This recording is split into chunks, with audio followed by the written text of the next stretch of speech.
Hey, I'm Leslie Turner. I'm a mom, a somatic practitioner, and an intuitive coach. This is the Intuitive Drop, short conversations about emotional truth, the nervous system, and living from your intuition in real life without losing your mind along the way. Let's drop in.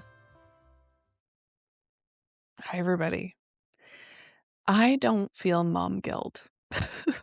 Now, before you click off this episode and be like, well, that's unrelatable, stay with me for a second. Because this isn't how I healed it or transcended it or found some perfect balance between motherhood and ambition. This is about why I think mom guilt is one of the most effective tools ever used to keep women small, and why calling it guilt at all might be the most dangerous part of it. Mom guilt sounds like a feeling or an emotion, something personal, internal, yours to manage. And because it sounds like a feeling, we treat it like one. We journal about it, we reframe it, we talk ourselves through it at 2 a.m., we post about it on Instagram and find each other in the comments and go, yeah, me too, same, I feel that. But what if it's not a feeling? What if mom guilt is a cover story? Because what I see underneath it in clients and friends, in the comment section of every post, is something so much older, much more structural, and it has nothing to do with whether you're a good mom. It's the fear of being found insufficient, of being cast out of the group, of being proven unworthy. And that fear did not start with your motherhood journey. It started long before that. I want to tell you about my grandmother. She raised 5 kids, and when my mom was 17, my grandfather died. Just like that, gone. And my grandmother had to do it all. She ran the family trucking company and eventually sold it. She went back to school. She got her master's in education. She became an office manager after being a teacher and built a whole life from the rubble of losing her partner with 5 kids still at home. She didn't have the luxury of mom guilt. She just had to do what needed doing. There was no space to perform goodness or feel guilty about taking up space because survival didn't leave room for that. And then my mom, she was a stay-at-home mom for the 4 of us for years. But when we were all in school, she went back to work. She became an office manager herself. And I don't think she ever framed it as guilt. She framed it as need. I need independence. I need my own money. I need something that's mine beyond this house. I never heard mom guilt named in my house growing up. It wasn't an emotion that was handed to me.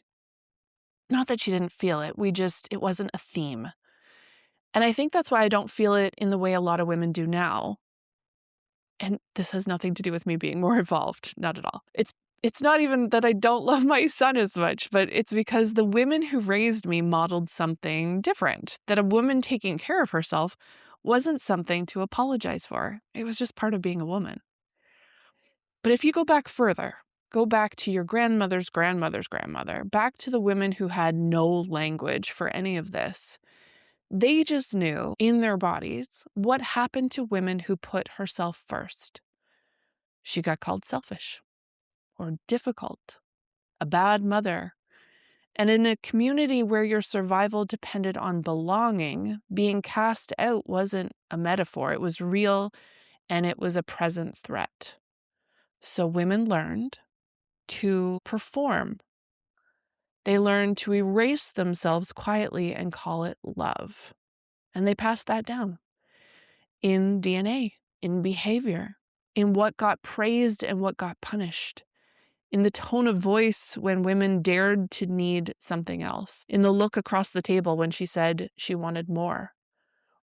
And that's in your body now, generations deep. And what we're calling mom guilt didn't start with us. Mom guilt isn't just something women feel, it's something that gets applied to them from the outside.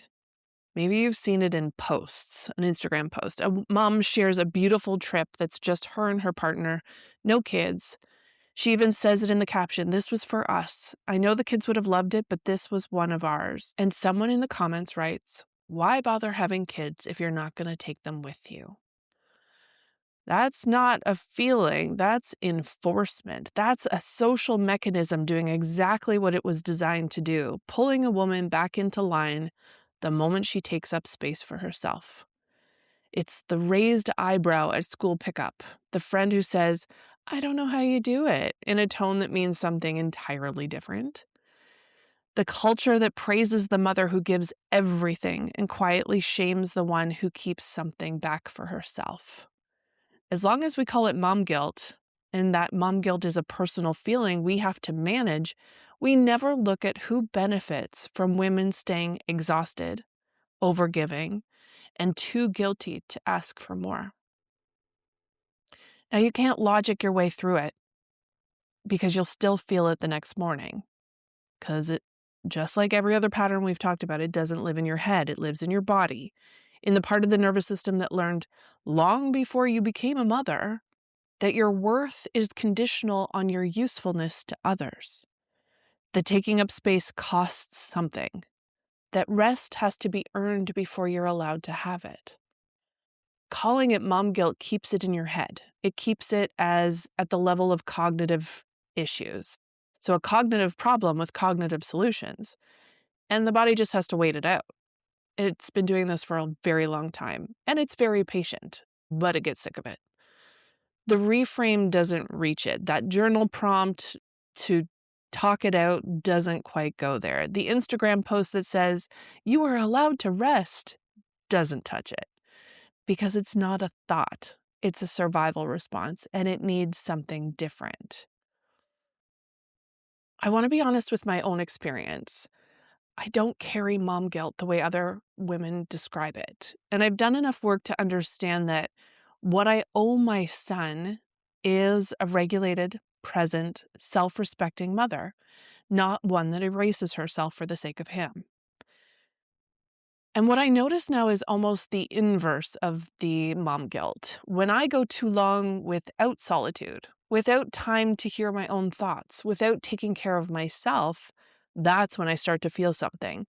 And it's not guilt about him, it's closer to guilt about me, about what I'm modeling, about the version of me I'm bringing to the table when I'm running on empty.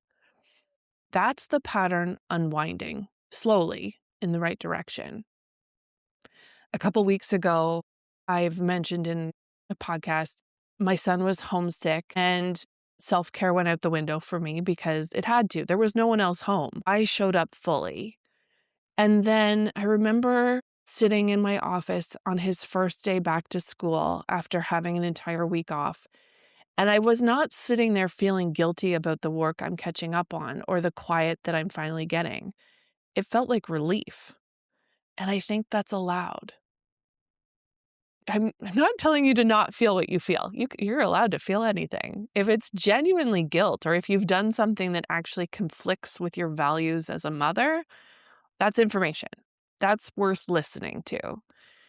But if this guilt shows up every time you do something for yourself, every time you work, rest, travel, take up space, or exist as a full person outside of your role as a mother, that's not guilt. That's something that was handed to you a very long time ago by women who were also handed it and who never, ever got a chance or the permission or the language to put it down.